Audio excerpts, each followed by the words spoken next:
Hello friends, Ankit here, and this is my second video on compound interest. We have solved some problems on compound interest and we are moving with other problems.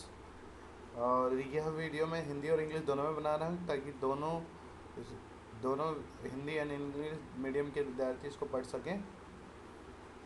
So our fourth question is to determine P principal मूलधन. Here rate of interest is 15% per annum and time is 2 years, and here we have a given difference between compound interest and simple interest. यहाँ पर हमें चक्रवृद्धि ब्याज और साधारण ब्याज के बीच का अंतर दिया हुआ है और समय 2 साल का है, और जो हमारे दर है ब्याज की दर वो 15% प्रति वर्ष है, प्रति ईयर है, पर एनम है. सो हमें यहाँ पे सी आई निकालना है. तो मैंने आपको पहले ही बताया था कि जब भी आप सी आई निकालने, सी आई और एस आई का डिफरेंस दिया हो या एस आई दिया हो या सी आई दिया हो, सी आई के साथ एस आई दिया हो, आप क्या करेंगे, सेकंड वाला मेथड ऑप्ट करेंगे. तो यहाँ पर सबसे पहले हमारा काम क्या होता है कि हम आर जो होता है उसको फ्रैक्शन में बदलते हैं. कैसे फ्रैक्शन में बदलते हैं, हम क्या करते हैं, फिर जो भी हमारा परसेंटेज होता है उसको 100 से डिवाइड कर देते हैं. यहाँ पर हमने आर को 100 से डिवाइड करा है, तो 100 से डिवाइड करने पे 5 से डिवाइड करने पे ऊपर आया 3, नीचे आया 20. तो यहाँ पे ये 3/20 आ गया. तो मैंने आपको पहले ही बताया था कि जो भी डिनोमिनेटर आएगा उसको हम क्या करेंगे, p की तरह यूज़ करेंगे. यहाँ पे टाइम कितना है, 2 ईयर्स है, तो यहाँ पर p कितना होगा, 20 का स्क्वायर होगा. यहाँ पर p 20 का स्क्वायर हो गया. यहाँ पे p की वैल्यू हो गई 400. अब हम जो भी काम करेंगे इस p को 400 मान के करेंगे. सो मैंने आपको बताया था कि आप कैसे इंटरेस्ट निकालोगे. तो p अगर 400 है तो फर्स्ट ईयर का इंटरेस्ट निकालना है. तो हम क्या करते हैं, p को, मूलधन को, प्रिंसिपल को रेट से मल्टीप्लाई कर देते हैं. तो हमारा रेट कितना है, 3/20 है. तो हम यहाँ पे इसको 3/20 से मल्टीप्लाई कर देंगे. जब हम इसे 3/20 से मल्टीप्लाई करेंगे तो ये 20 से 400 20 टाइम्स में जाएगा और यहाँ पे कितना आएगा, 60 आ जाएगा. तो यहाँ पे फर्स्ट ईयर का इंटरेस्ट जो है वो 60, यहाँ पे फर्स्ट ईयर का इंटरेस्ट 60 हो गया है. और अब यहाँ पे हम सेकेंड ईयर का निकालेंगे इंटरेस्ट. तो यहाँ पे भी हम क्या करेंगे, प्रिंसिपल को सीधे इंटरेस्ट रेट से मल्टीप्लाई करेंगे. रेट से मल्टीप्लाई करने से ये 20 टाइम्स में जाएगा और 23 जा 60 आ जाएगा. ये तो हमारा सिंपल इंटरेस्ट आ गया, 60 + 60 120. बट जब हम बात करेंगे कंपाउंड इंटरेस्ट की तो हमें इस 60 पे भी निकालना पड़ेगा, क्योंकि ये फर्स्ट ईयर के बाद हमारे पास आ गया है. तो सेकेंड ईयर में कंपाउंड इंटरेस्ट पे इस पे भी जो है इंटरेस्ट आएगा. तो यहाँ पे इंटरेस्ट निकालने का सिंपल सा तरीका है, प्रिंसिपल को किससे मल्टीप्लाई कर दो, रेट से मल्टीप्लाई कर दो. यहाँ पे प्रिंसिपल को रेट से मल्टीप्लाई करेंगे तो 23 जा 3, 3 3 जा 9, 9 आ जाएगा. मतलब ये मिलके हुआ हमारा एस आई, सिंपल इंटरेस्ट, साधारण ब्याज, और इन तीनों को मिला देंगे हम तो ये हमारा हुआ कंपाउंड इंटरेस्ट. तो कंपाउंड इंटरेस्ट कितना हो गया, 129. सिंपल इंटरेस्ट कितना हुआ, 120. दोनों के बीच का डिफरेंस जो आएगा वो आएगा 9. और इस 9 की वैल्यू हमने ऊपर देखी कि गिवन थी 3.60. अगर 9 is equivalent to 3.60, it means 1 is equivalent to 0.40. If 1 is equivalent to 0.40, our P is 400. हमने क्या करा कि यहाँ से 129 निकाला था CI और यहाँ से 120 निकाला था SI. दोनों का डिफरेंस अगर हम 400 मान रहे हैं P तो 9 आ रहा है. तो 9 जो है उन्होंने दे रखा है कि 3.60 है. तो अगर 9 3.60 के इक्विवेलेंट है तो 1 कितने के इक्विवेलेंट होगा, हम 3.60 को 9 से डिवाइड कर देंगे, हमारे पास 0.40 आ गया. तो यहाँ से हमने 1 इक्विवेलेंट निकाल लिया. तो P कितना है, P 400 है. तो 400 किसके इक्विवेलेंट होगा, 0.40 से मल्टीप्लाई कर देंगे. और जब 0.40 से मल्टीप्लाई करेंगे तो ये ₹160 आएगा. ये हमारा P आ गया. और हमें निकालना क्या था, CI निकालना था. अभी ऊपर देखा CI की वैल्यू कितनी आ रखी है, 129. तो हम क्या करेंगे, 129 को 0.40 से मल्टीप्लाई कर देंगे, क्योंकि 1 इज इक्विवेलेंट टू 0.40, तो 129 is equivalent to 129 multiply 0.40 which is equals to 51 rupees 60 paisa. So this is the next question. अब इसके आगे हम दूसरा क्वेश्चन देखते हैं। ये इसी तरह का, ये अलग तरह का क्वेश्चन है, इसी तरह का क्वेश्चन नहीं है ये इसमें क्या करना है, हमें प्रिंसिपल फाइंड करना है, मूलधन फाइंड करना है, टाइम जो है 2 इयर्स दे रखा है और इसका डिफरेंस दे रखा है। यहाँ पे डिफरेंस सिर्फ एक ही है पिछले क्वेश्चन से इस क्वेश्चन में। यहाँ पे रेट ऑफ इंटरेस्ट पहले ईयर में कुछ और है और यहाँ दूसरे ईयर में कुछ और है। तो मैंने आपको पहले ही बताया था कि अलग अलग इंटरेस्ट हो सकता है अलग अलग ईयर्स में। तो हम कुछ नहीं करेंगे, ज़्यादा डरने की ज़रूरत नहीं है। यहाँ पे पहले ईयर का इंटरेस्ट जो था उसको फ्रैक्शन में लिखेंगे। तो 14 2/7, तो आपने पहला मेरा वीडियो देखा होगा, तो मैंने आपको बताया था कि कैसे कन्वर्ट करते हैं इसको फ्रैक्शन में। तो ये 14 7 98 और 2 100 हो गया। तो ये 100/7 है। तो अगर परसेंटेज को फ्रैक्शन में कन्वर्ट करना है तो हम क्या करेंगे, 100 से डिवाइड करेंगे। तो 100/7 को हमने 100 से डिवाइड कर दिया और यहाँ डिवाइड करने पे फ्रैक्शन की वैल्यू आई 1/7। तो फर्स्ट ईयर का हो गया 1/7 और सेकेंड ईयर का रेट जो है 11 1/9, उसको अगर फ्रैक्शन में करेंगे तो 1/9 आएगा। तो मैंने पहले बताया था आपको कि डिनोमिनेटर का स्क्वायर करते थे। क्यों करते थे? क्योंकि टाइम 2 ईयर होता था और रेट ऑफ इंटरेस्ट पहले ईयर में भी 1/7, दूसरे ईयर में भी 1/7, तो 7 और 7 को मल्टीप्लाई करते थे। बट यहाँ पे रेट ऑफ इंटरेस्ट पहले ईयर में 1/7, सेकेंड ईयर में 1/9। तो हम क्या करेंगे, डिनोमिनेटर को मल्टीप्लाई करेंगे और वही हमारा प्रिंसिपल होगा। तो यहाँ पे प्रिंसिपल कितना हो जाएगा, 63 हो जाएगा। तो यहाँ पे हमारा कितना आ गया, 63 आ गया प्रिंसिपल। अगर यहाँ पे 63 आया तो हम फर्स्ट ईयर का इंटरेस्ट निकालेंगे। फर्स्ट ईयर का इंटरेस्ट कैसे निकलेगा, फर्स्ट ईयर के रेट से मल्टीप्लाई। हम यही करते थे, पी को आर से मल्टीप्लाई करते थे। 63 को जब 1/7 से मल्टीप्लाई करेंगे तो कितना आएगा हमारा, 1/7 प्रिंसिपल को रेट से मल्टीप्लाई, यहाँ पे आएगा 9। तो हमारा क्या आ गया, यहाँ पे 9 आ गया। तो यहाँ पे रेट कितना हो गया, यहाँ पे इंटरेस्ट कितना आ गया, 9 आ गया। ये तो फर्स्ट ईयर का हो गया। अब हमें सेकंड ईयर का निकालना है। तो सेकंड ईयर का कैसे निकालेंगे, सेम वही काम करेंगे, पी को आर से मल्टीप्लाई। अब आर कितना हो चुका है, 1/9 हो गया है सेकंड ईयर का, तो अब हम 1/9 लिखेंगे। और जब 63 को 1/9 से करेंगे तो ये 7 आएगा। तो हमारा rate of interest second year का कितना आ गया, 7 आ गया।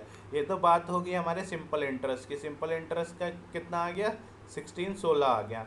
बट क्योंकि ये इंटरेस्ट फर्स्ट ईयर के बाद आ गया है तो सीआई में इसका यूज़ करेंगे, और इसका यूज़ करेंगे तो हम इसे किससे मल्टीप्लाई करेंगे, सेकेंड ईयर के इंटरेस्ट है, क्योंकि ये फर्स्ट ईयर के बाद लगेगा इस पर इंटरेस्ट। तो फर्स्ट ईयर के बाद इंटरेस्ट कितना, रेट कितना था, 1/9। तो बस हमने इसको पी को 1/9 से मल्टीप्लाई कर दिया, कितना आ गया, 1 आ गया रेट ऑफ इंटरेस्ट। तो मतलब ये सी आई कितना हो गया, 9 + 7 + 1 हो गया 17। सी आई और एस आई का डिफरेंस हमारे पास आ गया 1, जो कि हमारे क्वेश्चन के मुताबिक 90 है। मतलब 1 is equivalent to 90 rupees. So P is equivalent to, P 63 है। 1 अगर 90 के इक्विवेलेंट है तो 63 किसके इक्विवेलेंट होगा, 63 × 90, इट मीन्स 5760 रुपीज़। 0 9 3 27, कैरी गया 2 9 6 567, 5670 रुपीज़। तो ये हमारा P आ गया यहाँ से। तो यहाँ पे अगर हमें रेट ऑफ इंटरेस्ट अलग अलग दिया हो तब भी डरने की ज़रूरत नहीं है, बहुत आसानी से क्वेश्चन हो जाएगा। सो ये हमारा था 5वां क्वेश्चन। अब हम आगे बढ़ते हैं। ये हमारा थोड़ा डिफरेंट तरह का क्वेश्चन है। इसके अंदर हमारे पास P पहले से पता है, हमें R हमें पता है, T आप देखेंगे 1 ईयर 73 डेज़ है। तो कोई बात नहीं, हम क्या करेंगे, 1 ईयर और 73 डेज़ का इंटरेस्ट निकालेंगे और उसी को हम कंपाउंड इंटरेस्ट कहेंगे। तो हम अब ये कैसे निकालेंगे ये देखते हैं। सबसे पहला काम होता है इसको कन्वर्ट करना। इसको 16 2/3 का 1/6 होता है, कैसे होगा, 16 3 जा 48 + 2 50/3 हो गया। अब ये परसेंट में है 50/3। अब इसको फ्रैक्शन में कन्वर्ट करना है तो क्या करेंगे, हम 100 से डिवाइड करेंगे। 100 से डिवाइड करेंगे तो कितना आ जाएगा, 50/2 1/6 आएगा ये। तो फ्रैक्शन इसका आ गया 1/6। अब क्या करेंगे, फ्रैक्शन जब 1/6 आ गया तो मैंने आपको बताया था कि जितने भी ईयर का होगा इसके ऊपर करेंगे। तो अभी ये आ गया 1 ईयर 73 डेज, तो अब इसके पावर 1 पॉइंट समथिंग थोड़ी लिखेंगे। अब हम क्या करेंगे, मान लेंगे कि ये 2 साल के लिए दिया है, बाद में देख लेंगे हम इसको कैसे सॉल्व करना है। तो हमने इसको मान लिया ये 2 ईयर्स के लिए, तो इसका प्रिंसिपल कितना आ गया, 36 आ गया, क्योंकि हमने 1 ईयर 73 डेज को क्या मान लिया, 2 ईयर मान लिया। अब ये 36 हो गया, तो मैंने आपको बताया था कि क्या करते हैं, 36 हो गया तो प्रिंसिपल से इंटरेस्ट निकालना है तो उसको सिंपल सा रेट से मल्टीप्लाई कर दो। रेट कितना है, 1/6, तो रेट से मल्टीप्लाई करने पे ये कितना आ गया, 6। तो फर्स्ट ईयर का इंटरेस्ट आ गया 6। सेकेंड ईयर का इंटरेस्ट निकालेंगे तब भी यही करेंगे, 36 को 1/6 से मल्टीप्लाई कर देंगे, कितना आ गया, 6। ये हमारा 2 ईयर का जो SI आ गया, जो कि 12 आ गया। बट अगर कंपाउंड इंटरेस्ट निकालना है 2 ईयर का, तो क्या करेंगे, जो फर्स्ट ईयर के बाद इंटरेस्ट आया है उस पे फिर से इंटरेस्ट निकालेंगे। तो अब क्या करेंगे, इस P को किससे मल्टीप्लाई करेंगे, फिर से रेट से मल्टीप्लाई करेंगे। ये कितना हो गया, 1/6 से रेट 6 से मल्टीप्लाई होगा तो कितना आएगा, ये 1 आ जाएगा। तो अब यहाँ पे हम देख रहे हैं कि CI कितना हो गया, 6 प्लस दिस 6 प्लस दिस 1, ये हो गया 13 हो गया। लेकिन ये दोनों साल का है, तो दोनों साल का तो निकालना नहीं था हमें। हमें क्या निकालना था, 1 ईयर 73 डेज का। ये हो गया 1 ईयर का, ये कितने, ये हो गया सेकेंड ईयर का। तो ये इंटरेस्ट कितने दिन का है, ये आया 365 डेज का इंटरेस्ट 7 आया। तो 1 डे का इंटरेस्ट कितना आएगा, 1 डे का इंटरेस्ट आएगा हमारा, यहाँ पे देखेंगे हम 365 डेज का कितना है इंटरेस्ट, 7 आया। तो 1 डे का 7/365, और हमें निकालना कितने दिन का है, 73 का। तो 7/365 मल्टीप्लाई में 73, ये आ जाएगा हमारा 1.4। तो ये हमारा 73 डेज का हुआ, और हमें निकालना कितने दिन का था, 1 ईयर 73 डेज का। तो ये रहा 1 ईयर का, और 73 डेज का कितना निकाला हमने, 1.4 निकाला। तो हमारा CI कितना आ गया, 7.4। बट ये CI 7.4 तब है जब P हमारा 36 है, बट P हमारा क्या है, 18,000 है। मतलब 36 is equivalent to 18,000, then 1 is equivalent to 18,000 upon में 36 विच इज 500। तो अब 7.4 किसके इक्विवेलेंट होगा, 7.4 इक्वल होगा 7.4 मल्टीप्लाई में 500 which is equal to 3700 rupees. ये हमारा 1 ईयर 73 डेज का CI आ गया, कंपाउंड इंटरेस्ट आ गया। तो ये थोड़ा अलग तरह का क्वेश्चन था। इसके बाद हम दूसरा क्वेश्चन और देखते हैं। दोस्तों, मैंने जब सबसे पहली वीडियो में पहला क्वेश्चन पढ़ाया था कंपाउंड इंटरेस्ट का, वो इसी तरीके से समझाया था जो तरीका आपके सामने है। अब आप ना स्क्वायर करेंगे ना कुछ करेंगे, क्योंकि यहाँ पे SI की बात नहीं हो रही है। मैंने सेकंड वाला मेथड करने को तब बोला था जब SI की बात हो रही थी। हमें जब CI पहला मेथड तब ऑप्ट करना है जब केवल CI की बात हो रही हो, और सेकंड मेथड तब यूज़ करना है जब CI और SI दोनों की बात हो रही हो। तो यहाँ पे सिर्फ किसकी बात हो रही है, CI की बात हो रही है। तो हम क्या करेंगे, केवल CI वाला मेथड, फर्स्ट वाला मेथड लेंगे। तो यहाँ पे रेट ऑफ इंटरेस्ट कितना है, 10। इसको कन्वर्ट करो फ्रैक्शन में, तो 10 अपॉन में 100, तो कितना आ जाएगा ये, 10 अपॉन में 100, 1 अपॉन में 10 आ जाएगा। तो 1 अपॉन में 10 आ गया। तो मैंने आपको बताया था ये क्या हो जाएगा, P हो जाएगा। ये क्या हो जाएगा, हमारा इंटरेस्ट हो जाएगा। तो हम क्या करते थे, P को उतनी बार लिख देते थे जितनी बार टाइम दिया होता था। तो हमने ये टाइम लिख दिया। अब हमारा A कहाँ से आएगा, जब हम प्रिंसिपल और इंटरेस्ट को ऐड करते हैं तब हमारा क्या आता है, अमाउंट आता है। तो हम क्या करेंगे, 10 और 1 को ऐड करके अमाउंट कहाँ लिखेंगे, यहाँ लिखेंगे 11। और कितनी बार लिखेंगे हम ये, जितने ईयर्स दिए होंगे। जैसे 3 ईयर्स दिया है तो 3 टाइम्स। अब इन तीनों को मल्टीप्लाई करेंगे, 1000 हमारा एज्यूम्ड प्रिंसिपल आ गया, और एज्यूम्ड प्रिंसिपल पे हमें अमाउंट कितना मिलेगा, 1331 मिलेगा। इसके अकॉर्डिंग दोनों का अगर हम माइनस करेंगे, अमाउंट में से प्रिंसिपल को माइनस करते हैं तो क्या आता है, हमारा इंटरेस्ट आता है। और यहाँ पे कौन सा इंटरेस्ट आएगा, यहाँ पे CI आएगा। तो यहाँ पे अमाउंट में से प्रिंसिपल माइनस किया तो कितना आ गया, 331 आ गया। अब ये 331 हमें कितने के किसके इक्विवेलेंट दे रखा है, ये 331 हमें किसके इक्विवेलेंट दे रखा है, 6620 के।